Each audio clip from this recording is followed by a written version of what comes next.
오늘 본문을 통해서 가진 것은 나누고 받은 것에 감사하자라고 하는 제목으로 주신 말씀 나누도록 하겠습니다.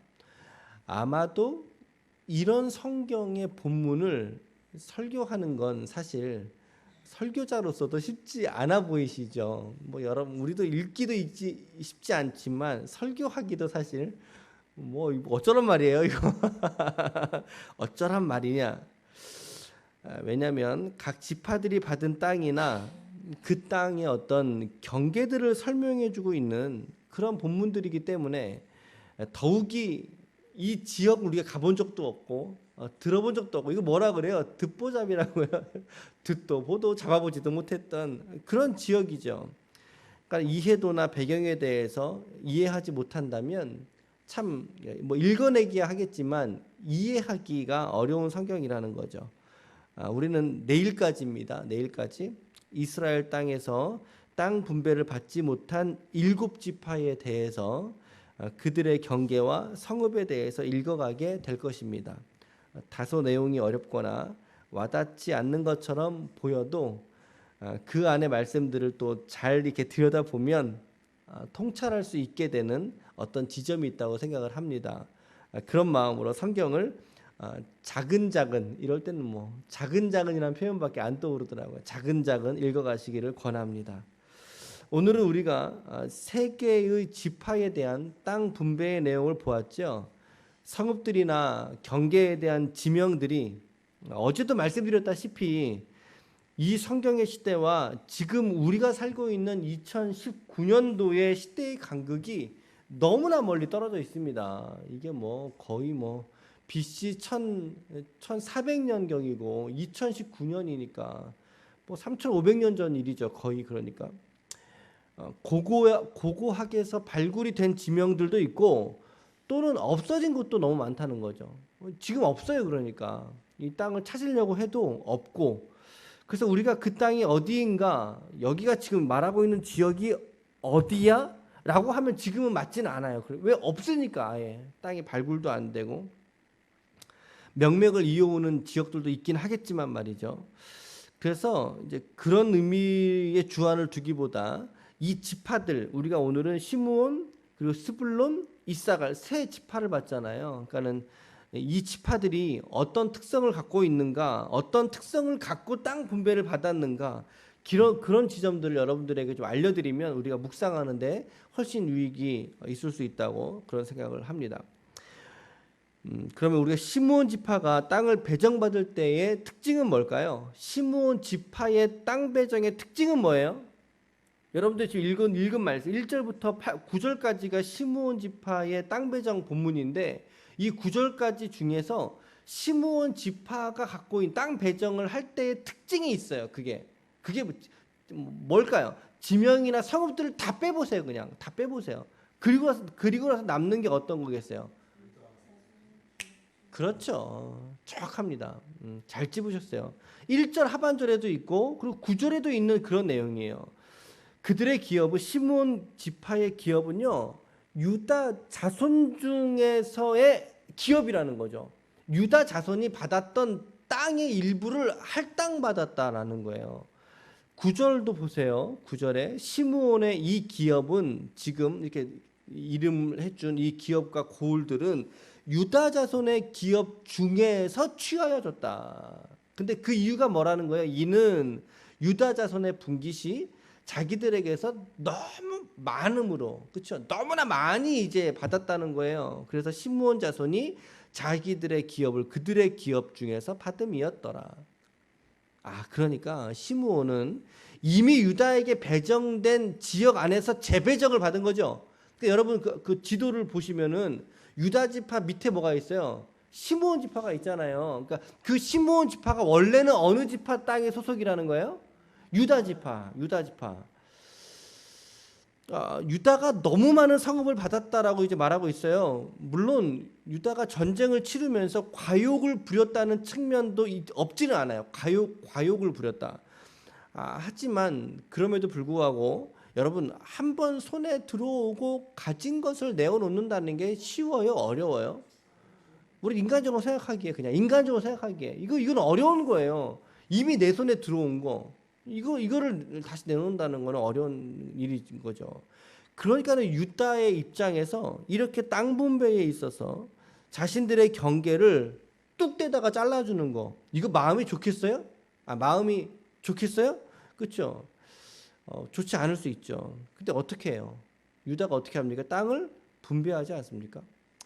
땅을 분배하면 나누어 준다라는 거죠. 우리도 지금 이 시대에 땅을 등록하려면 뭐 매매 증서라든가 이런 게 좀 있어야 필요하잖아요.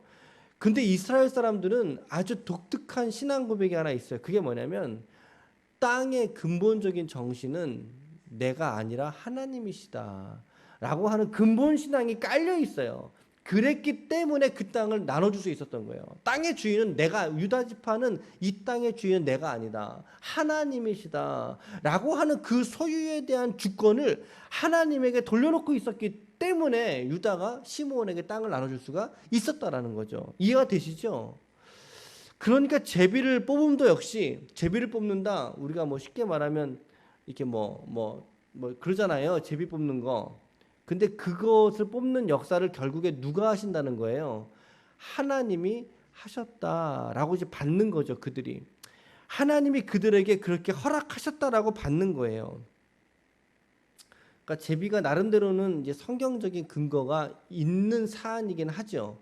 근데 그거를 지금의 이 시대에도 동일하게 가져와서 교회에 아주 중요한 사안을 제비를 뽑는다라고 하는 건 좀 조심할 필요는 있습니다. 어찌됐든 그래서 가진 것을 나누어 줄 수 있게 되더라는 거예요. 이후에 시므온은요, 우리 지난주에 야곱의 유언이 몇 장이라 그랬죠? 창세기 49장입니다. 근데 시므온하고 레위에게 야곱이 어떤 유언을 해요? 축복을 해요? 저주를 해요? 축복을 해요? 저주를 하죠. 저주를 해요. 야곱의 둘째 아들이 시므온이고 셋째 아들이 레위인데 이들이 유언받을 때 저주를 받아요.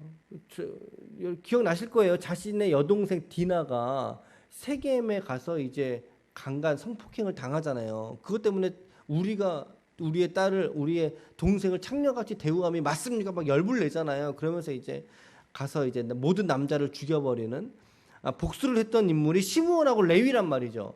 그러니까 이제 야곱이 그 두 인물에 대해서 유언할 때 뭐라고 유언했어요? 창세기 49장 7절에 보니까 그 노여움이 혹독하니 저주를 받을 것이요 이랬어요. 분기가 맹렬하니, 그러니까 분노가 맹렬하니 저주를 받을 것이라. 여러분 마음에 노여움이 많으세요? 분함이 많으세요? 그거 저주받는 행위라는 거죠. 그거 옳지 않은 거라는 거예요. 내가 그들을 야곱 중에서 나누며 이스라엘 중에서 흩으리로다. 이게 축복이에요? 저주예요? 저주죠. 이제 그나마 레위는요, 출애굽기 32장에 보면 하나님 편에 서는 일이 있었습니다. 레위가 하나님 편에 섰어요. 그런 일 때문에 이제 하나님과 백성을 섬기는 일로 구별을 받았는데 시므온은 오늘 유다 성읍을 나누어 줬음에도 불구하고 민수기 25장에 가니까 그 민족이, 그 족속이 우상을 숭배하는 일에 가담하게 됩니다. 우상을 숭배하는 일에. 그렇게 되니까 인구수가 급격하게 줄어들게 되고 이윽고 결국에는 남북이 이스라엘로 갈라지게 될 때 유다를 지지하지 않습니다. 북이스라엘의 편을 들지요. 그래서 북이스라엘로 넘어가 버립니다. 시므온이 넘어가면서 지파가 흩어져 버리게 돼요. 나눠져 버리게 된다는 거예요. 시므온에게 이런 전례가 있었고, 그리고 이제 스불론하고 이사갈 지파가 분배를 받게 됩니다. 특별히 19절부터 21절 이 세 절에 나온 이 지명들은요, 지금도 대부분 확인되지 않는 지명이라 그래요. 그러니까 지금은 이미 없어진, 아마 이 세 구절뿐만 아니라 다른 곳에 나온 것들도 마찬가지예요. 대부분들이 아마도 작은 촌이나 부락 정도의 규모이지 않았을까. 그러니까 이제 쉽게 사라지게 된 거죠. 이렇게 좀 추측을 해보게 됩니다. 오늘 시므온 지파의 이야기를 통해서 제가 두 가지만 오늘 적용해 보도록 하겠습니다. 이미 제목으로 언급해 드렸는데, 첫 번째는요, 가진 것은 나누어야 한다는 것입니다. 가진 것은 반드시 나누어야 합니다. 뭐 당연한 이야기고 어려운 이야기도 아니죠. 지금 이 이야기는 어느 지파를 두고 하는 이야기일까요? 그렇죠. 유다 지파입니다. 오늘 말씀에서처럼 그들이 자신들이 관리하고 보유하기에 훨씬 더 많은 지역을 배정을 받았지요. 근데 단적으로 보자면 이제 여러분 지도를 잘 보시면 므낫세가 가장 큰 것처럼은 보여요. 그런데 나누어지기 전의 모습을 우리가 보자면 유다가 정말 가장 많은 지역을 다스리고 있었다라고 하는 걸 우리가 좀 비교해 볼 수 있는 거예요. 그 지도에 보시면 유다 지파에 어떤 땅이 포함되어 있어요? 굵은 글씨로? 그렇죠. 헤브론이 포함되어 있죠. 여러분 헤브론이라면 기억나는 거 없으세요? 헤브론 산지 기억나는 거 없으세요? 갈렙이 뭐라 그랬어요? 그렇죠. 이 산지를 내게 주소서 라고 했던 그 산지가 헤브론 산지거든요. 자신들에게 모세와 약속했던 그 땅을 달라고 여호수아에게 청구하지 않습니까? 그래서 얻은 땅이에요. 헤브론이라는 땅이. 그러니까 사실 유다의 입장에서는 주기 어려운 땅들이죠. 주기가 어려운 정복 전쟁을 치루어가면서 사상자를 내면서 피를 흘리면서 차지한 땅이에요. 그 땅들이. 그런데 제비를 뽑게 되고 뽑혀진 결과에 순종하지 않습니까? 헤브론 그 이남의 땅을 이제 시므온에게 주게 되더라는 거예요. 여러분 이게 가진 자의 책임입니다. 그 지파를 향한 가진 자의 책임이지 않은가라는 생각을 하게 되는 거죠. 자신들의 권리를 주장할 수 있었어요. 자신들의 핏값으로 얻어낸 땅이에요. 그 땅을 양보한다.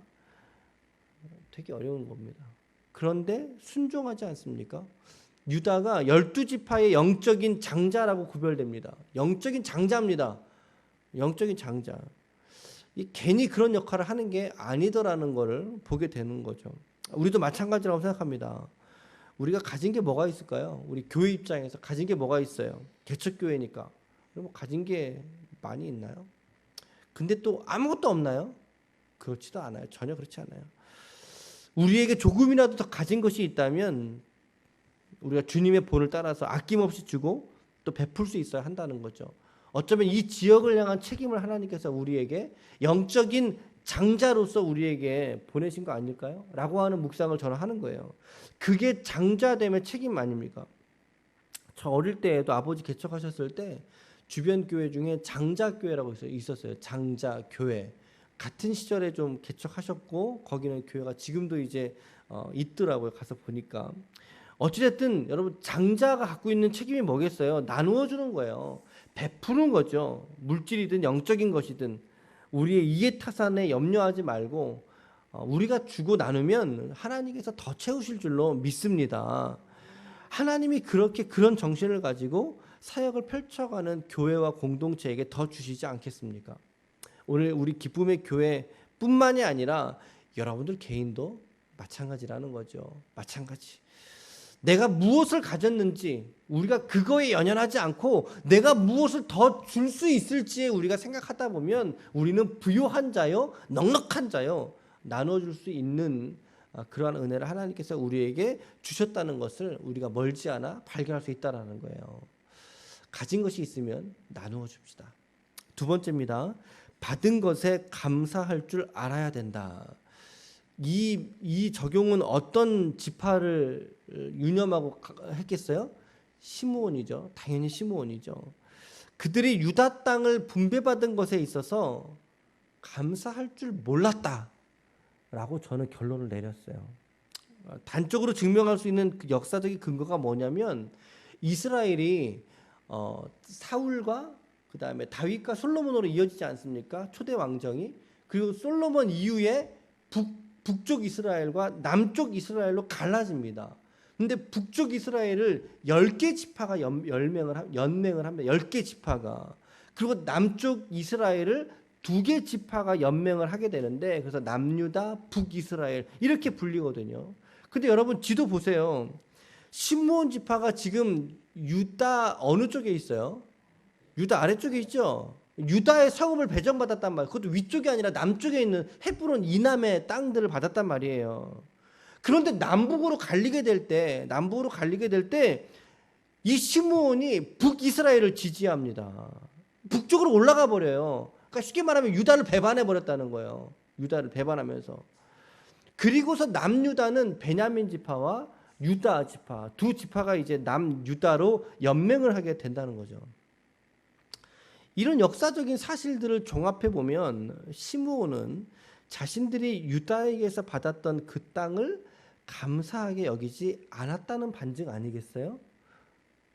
우리가 그냥 상식적으로 생각을 할 때, 그렇죠? 유다는 자신들의 이익과 권리를 포기하고 준 것이라면 시므온의 입장에서는 그렇게 땅을 받았다면 뭐 전후가 어떻게 되었든지 간에 감사한 게 맞는 거죠. 감사하게 맞고 조금 더 특별한 우정을 좀 유다와 좀 교류하고 나눴으면 좋았을 텐데 그게 맞는 건데, 그런데 어떤 갈등으로 인해서 남북으로 갈라지게 되니까 유다를 버리더라는 거죠. 유다를 지지하지 않고 북이스라엘로 올라가 버립니다. 그리고 올라가서 이내 곧 멀지 않아 이제 흩어져 버리게 되죠. 지파가. 여러분, 감사가 없으면 반드시 신앙은 메말라가게 되어 있습니다. 그 메말라가고 비틀어져 가는 신앙은 그의 결국은 실패하게 되어져 있다는 것입니다. 오늘 시므온을 통해서 우리가 깨달을 수 있는 교훈이죠. 여러분, 신앙생활 잘할 수 있는 비결이 뭔지 아세요? 신앙생활 잘하는 비결은 딴 게 아니라 감사를 발견하는 삶에 있습니다. 예, 예. 동의하십니까? 감사를 발견하는 삶에 있다는 거예요. 여러분, 감사는 여러분들의 신앙과 믿음을 풍요롭게 하고 값지게 하고 기름지게 합니다. 그게 감사라고 하는 그 고백에 있다는 거죠. 오늘 시므온 보세요. 받은 것에 감사가 없으니까 어떻게 돼요? 메말라가죠. 갈라서게 되죠. 모반을 깨하게 되죠. 그리고 결국에 배신하고 흩어져 버리게 되지 않습니까? 영적인 실패를 처참하게 경험하는 지파가 시므온 지파예요, 여러분. 시므온 땅의 어떤 이런 시점을 통해서 우리가 이런 교훈을 깨달을 수 있다는 것 참 감사한 것 같아요. 오늘 여러분들은 그러면 무엇을 좀 감사할 수 있겠습니까? 오늘 하루 특별히 감사라고 하는 고백을 깊이 묵상해 보시면 어떠실까요? 이제 우리 감사송이라는 노래가 있어요. 그 감사송에 가사가 이래요. 그래도 감사, 이래도 감사, 그러므로 감사, 그러할지라도 감사, 그럼에도 감사, 그러니까 감사, 아주 그냥 감사. 예, 예. 여러분, 감사하는 여러분들의 신앙은 결코 무너지지 않습니다. 결코 무너지지 않습니다. 잊지 마십시오. 오늘 두 가지 말씀드렸는데, 가진 것을 나누는 인생이 되자. 가진 것을 나눌 수 있는 교회가 되자. 그리고 여러분들, 우리가 받은 것에 감사하는 인생이 되자. 감사하는 교회가 되자. 그런 인생들로 차고 넘칠 수 있는 우리 기쁨의 교회의 모든 권속들이 다 되시기를 예수님의 이름으로 축원합니다. 아멘. 우리 찬양은